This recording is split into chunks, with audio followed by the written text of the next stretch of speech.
আসসালামু আলাইকুম বন্ধুরা, আশা করি সবাই ভালো আছেন। আজকে আমি আপনাদের দেখাবো মেসেঞ্জার কীভাবে ডার্ক মোড ইউজ করবেন।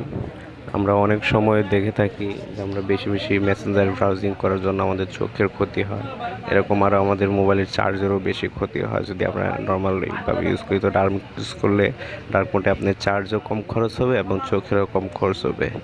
তো চলুন ভিডিওতে শুরু করা যাক। আর ভিডিও শুরু করার আগে একটাই রিকোয়েস্ট, ভিডিওতে এখনই একটি লাইক করুন এবং আপনি যদি আমাদের চ্যানেলে নতুন হয়ে থাকেন লাল সাবস্ক্রাইব বাটনটি চাপুন এবং পাশে থাকা বেল আইকনটি বাজিয়ে দিন।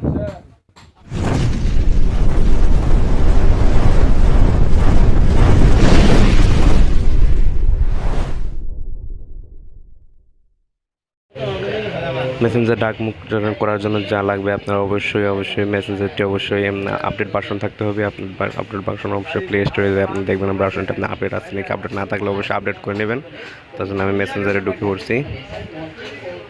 মেসেঞ্জারে ঢোকার পরে দেখবেন আপনার বাম পাশে এরকম একটা সিটিং আইকন থাকবে। সিটিং আইকন বলতে আপনার যে মেসেঞ্জার যে নামে ইউজ করতেছেন সেই নামটা থাকবে, যেরকম এরকম পিকচারটা দেওয়া আছে আপনার প্রোফাইলটা, সেই প্রোফাইলে ক্লিক করবেন।